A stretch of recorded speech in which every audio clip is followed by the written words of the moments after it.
അപ്പോൾ നമ്മുടെ ഇവിടുത്തെ ബുദ്ധിജീവികളുടെ ചർച്ച പൂജ ചെയ്യാൻ പോലും കേരളത്തിൽ നിന്നുള്ള ആളുകളെ കിട്ടുന്നില്ല, ഉത്തരേന്ത്യയിൽ നിന്ന് കൊണ്ടുവന്നിരിക്കുന്നു എന്നുള്ളതാണ്. മലപ്പുറത്തൊരു കുംഭമേള സ്വാഭാവികമായിട്ടും പലരും ചിന്തിച്ചിട്ടുണ്ട്, ഇതൊക്കെ സാധ്യമാവുമോ? ഇവിടെ എല്ലാ വർഷവും മാഘം നടന്ന് 12ാമത്തെ വർഷമാണ്. അതിന് സിംഹസ്ഥ എന്നാണ് പറയുക. കാരണം വ്യാഴം സിംഹരാശിയിൽ വരുന്ന സമയം, അത് ഉജ്ജയിൻ കുംഭമേളയുടെ സമയം കൂടിയാണ്. അപ്പോൾ ആ സിംഹസ്ഥ 2028 അടുത്ത സമയം വരുന്നത്. എല്ലാവരും ചോദിക്കുന്നുണ്ട്, ഇത് കുറച്ച് 2 ദിവസം കൂടി നീട്ടാൻ പറ്റുമോ, ഞങ്ങൾക്ക് എത്താൻ പറ്റുമോ? ഹിന്ദു ശക്തിയുടെ വിരാട രൂപമാണ് അവർ സ്വമേധയാണ്.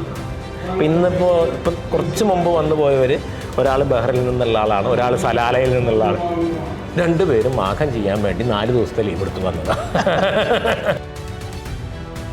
ഭാരതത്തിൽ മാഘം പൂർണ്ണമായി നടക്കുന്ന 2 സ്ഥലങ്ങളേ ഉള്ളൂ.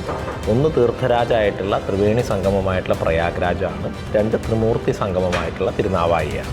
നമ്മളിതിൽ ആകെ എന്തെങ്കിലും ചെയ്തിട്ടുണ്ടോ എന്ന് ചോദിച്ചാൽ മാഘം എന്താണ് എന്ന് ജനങ്ങളോട് പറഞ്ഞിട്ടുണ്ട് എന്നുള്ളത് മാത്രമാണ്.